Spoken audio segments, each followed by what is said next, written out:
কঠোর আইন হতো তাহলে এই নারী নির্যাতন, নারী ধর্ষণ এটা আমার মনে হয় এরকমভাবেই শেষ হয়ে যেত। এগুলো ছাত্রলীগে যেসব সন্ত্রাসী আছে এরাই দেশের মধ্যে এরকম মানে খারাপ পরিস্থিতি, নৈরাজ্য সৃষ্টির চেষ্টা করতেছে। যেই ধর্ষকরা ধর্ষণ করেছে তাদের ভিডিও, তাদের পারিবারিক বিস্তারিত আমরা তত বেশি জানতে পাই না। ইভেন একটা পর্দাশীল নারীকেও কিন্তু নির্যাতন করা হচ্ছে। এখন এগুলোর কি দৃষ্টান্তমূলক শাস্তির ব্যবস্থার দরকার নাই?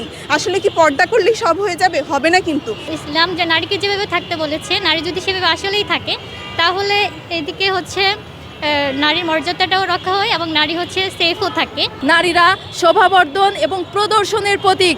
আমি এই বিদ্রুপাত্মক এবং ব্যঙ্গাত্মক যে বক্তব্য এবং যে লিখনি এটাকে আমি নিন্দা জানাই। নারী দিবস তো আসলে প্রতিটি দিনই নারীদের দিবস, কিন্তু নারীরা যে সমাজে তার মর্যাদাটা পায়নি, কর্মক্ষেত্রে যে তাদের অধিকারটা পাচ্ছে না এবং নিরাপদ বাংলাদেশ যে পাচ্ছে না, সেইটাকে জানান দেওয়ার জন্যই আসলে আলাদা করে ঘটা করে নারী দিবসটি পালন করতে হয়, যেন মানুষকে আলাদা করে একটা মেসেজ দেওয়া যায় যে আমাদের নারীদের কি প্রয়োজন, নারীদের জন্য কি করণীয় সেই বিষয়। আমরা একটা বিষয় দেখি, আপনি যদি দেখেন যে শাহবাগে যে মামলাটি হয়েছিল, ঢাকা বিশ্ববিদ্যালয়ের মেয়েকে হেনস্থা হয়েছে, সেখানে দেখেছি সেই নারী ভিকটিম যিনি, তার হচ্ছে পরিচয় এই পুলিশ কাণ্ডজ্ঞানহীনভাবে সেটা প্রকাশ করেছে, যেটা তার প্রকাশ করার মতো তার অধিকারটুকু নাই।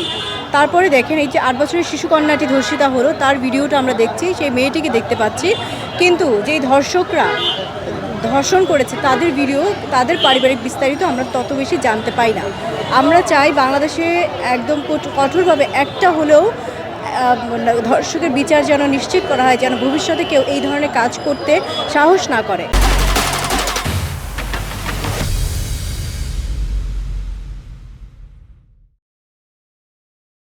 এরকম ধরে অনেক দিন যাবত চলে আসছিল, কিন্তু এরকম একটা পট পরিবর্তন এইভাবে আসবে এমন কেউ ভাবে নাই। এই জন্য একটু সময়ের বিবর্তনে একটু অস্বাভাবিকতা লক্ষ্য করা যাচ্ছে। আশা করছি, আমি আশাবাদী, এগুলো সব যত দ্রুত যত তাড়াতাড়ি সম্ভব আমাদের এই সব স্থিতিশীলতা স্থিতিস্থাপকতা ফিরে আসবে আশা করি। ফ্যাসিস্ট সরকারের যে আমল ছিল ওই সময় এই যে এত নারী ধর্ষণ হয়েছে, এত নারী নির্যাতন হয়েছে, কিন্তু তার জন্য কোনো উপযুক্ত শাস্তি বা কোনো ল আমরা তৈরি হইতে দেখি নাই। যেমন আগে ছিল অ্যাসিড সন্ত্রাস, তখন বেগম খালেদা জিয়া যে একটা ল করেছিলেন, যে আইন করেছিলেন, এরপর পুরোপুরিভাবে অ্যাসিড সন্ত্রাস আমরা আর দেখতে পাই নাই, পুরোপুরিভাবে এটা নির্মূল হয়ে গেছে। এরকম যদি একটা কঠোর ল হতো, মানে কঠোর আইন হতো, তাহলে এই নারী নির্যাতন, নারী ধর্ষণ এটা আমার মনে হয় এরকমভাবেই শেষ হয়ে যেত, নির্মূল হয়ে যেত। সব ধর্মেই কিন্তু পর্দার রুলস আছে, হ্যাঁ, শুধুমাত্র ইসলাম না, এটা হিন্দু বলেন, বৌদ্ধ বলেন, খ্রিস্টান বলেন, সব ধর্মে পর্দার রুলস আছে। এখন পর্দার রুলসটা আমাদের সব ধর্মের বেসিসে সবাই মেনটেন করবে, আমরা এটাই চাই। শুধুমাত্র পর্দার রুলস না, এই যে মানে পর্দা না করেও কিন্তু মানে অনেকেই পর্দা করতে চাইবে না, পরিপূর্ণ পর্দা করতে চাইবে না। তারা কিভাবে পর্দাটা মেনটেন করতে পারে? তারা হচ্ছে শালীনতা বজায় রাখবে, সমাজে শালীনভাবে চলবে, শালীন কাজ করবে, সেটা বজায় রেখে তারা হচ্ছে মানে চলাফেরা করবে। এখন চলাফেরা করার মাধ্যমে তো আসলে আমরা পার্সপেক্টিভটাকে চেঞ্জ করতে পারবো না।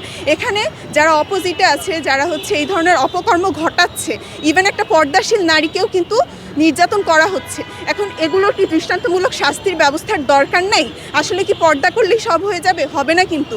এখন এটা দৃষ্টান্তমূলক শাস্তির ব্যবস্থা করতে হবে। আজকে যদি একটা দৃষ্টান্তমূলক শাস্তির ব্যবস্থা হতো, আজকে কিন্তু এই ধরনের কোনো মানে অপকর্ম ঘটানোর সাহস কিন্তু কেউ পেত না। এবং এই যে শুধুমাত্র দৃষ্টান্তমূলক ব্যবস্থাই না, এই যে আমরা ঢাকা ইউনিভার্সিটিতে কিছুদিন আগে একটা ঘটনা দেখলাম, এই ঘটনার যারা সহকারী ছিল, যে সহযোগী দোষর ছিল অপরাধীদের, ফুলের মালা পরাইছে তাদেরকে কেন ধরে নাই? তাদেরকে আগে ধরা উচিত, অপরাধীকেও ধরা উচিত। এটা তো ধরে নাই। এগুলো ধরবে, বিচার হবে, তারপরে হচ্ছে আমরা এটা দমনের একটা ব্যাপারে আসতে পারবো। আমার কাছে মনে হচ্ছে এটার প্রধান কারণ হচ্ছে মানুষের নৈতিক মূল্যবোধের অভাব এবং এর সাথে সাথে পারিবারিক শিক্ষার অভাব। আর ধর্মীয় দিকটা অবশ্যই ইসলামে নারীর মর্যাদা অনেক বেশি। ইসলাম যে নারীকে যেভাবে থাকতে বলেছে, নারী যদি সেভাবে আসলেই থাকে তাহলে এদিকে হচ্ছে নারীর মর্যাদাটাও রক্ষা হয় এবং নারী হচ্ছে সেফও থাকে। এই বিষয়গুলো যদি আমাদের মুসলিম নারী এবং অন্যান্য নারীরা হচ্ছে মানার চেষ্টা করেন তাহলে সেটা তাদের জন্য বেশি কল্যাণকর হয়। এছাড়াও কিছু যেহেতু এখানে বাচ্চাদেরও ধর্ষণ হচ্ছে, বা অন্যান্য আমরা দেখতে পাই যে হচ্ছে 2 বছরের শিশু 3 বছরের শিশুকেও ধর্ষণ করা হচ্ছে। এক্ষেত্রে আমরা সবাই প্রশ্ন করবে যে তাদের তো পর্দা নেই, তাদেরকে কেন ধর্ষণ করা হচ্ছে। এদিকে এটার মেইন বিষয়টা হচ্ছে নৈতিকতার অভাব মানুষের মাঝে, এবং প্রচুর পর্নোগ্রাফি আমাদের দেশে ছড়িয়ে পড়েছে, যেটা হচ্ছে দেশ বিদেশে এবং অবাধে পর্নোগ্রাফি ছড়িয়ে পড়েছে, যেটার প্রভাব হচ্ছে এই শিশু ধর্ষণ থেকে শুরু করে অন্যান্য যে ধর্ষণগুলা। বর্তমানে যে মানে আইন শৃঙ্খলার পরিস্থিতি কিছুটা হলেও অবনতি হয়েছে এবং এগুলোর পেছনে আমি মনে করি যে আমাদের যে ফ্যাসিবাদী সরকার ছিল তার লোকজনরাই হচ্ছে বর্তমানে যে কয়েকদিনে যে এত ধর্ষণের ঘটনা ঘটে গেল, সব জায়গায় শুধু একটাই নিউজ, ফেসবুক খুললে এই নিউজ, টিভি চ্যানেল খুললে এই নিউজ, এগুলো আসলে হঠাৎ করে হয় নাই, এগুলা পুরাটাই পরিকল্পিত। এবং আমি মনে করি এগুলো ছাত্রলীগে যেসব সন্ত্রাসী আছে এরাই দেশের মধ্যে এরকম মানে খারাপ পরিস্থিতি নৈরাজ্য সৃষ্টির চেষ্টা করতেছে। আমি চাই যে নারীদের ক্ষমতায়ন নিশ্চিত করুক, সেই সাথে রাষ্ট্রের সাথে একই পথে সমাজকেও আমাদের সাপোর্ট দিতে হবে। আমি জানান দিতে চাই যে পুরুষের সাথেও ছন্দে ছন্দে তালে তালে আমরা আমাদেরকে প্রমাণ করতে পারি। আমি বলতে চাই এই টোকেনিজমের ব্যবস্থা, যে এখানে 7 জন ছাত্র বক্তব্য দিচ্ছে, এখানে একজন নারীকে দিয়ে দাও যাতে বিষয়টা সুন্দর লাগে। আমি এটাকে ধিক্কার জানাই। আমরা বক্তব্য দিতে পারি, আমরা যোগ্যতা বলে, আমাদের মেধা বলে, আমাদের টোকেনিজম দিয়ে আমাদের পরিচিত হতে হবে না। আমি ধিক্কার জানাই এদেশের ব্যবস্থাকে। যখন কোনো নির্বাচনে বলা হয় 1986 সালের একটা রেফারেন্স যদি আমি দিই, সেখানে বলা হয় যে সংসদে 30টা সেট অলংকার বিদ্যমান। এখানে 30 সেট অলংকার বলতে বোঝানো হয়েছে নারীরা শুধু শোভাবর্ধন করতে পারে, নারীরা শোভাবর্ধন এবং প্রদর্শনের প্রতীক।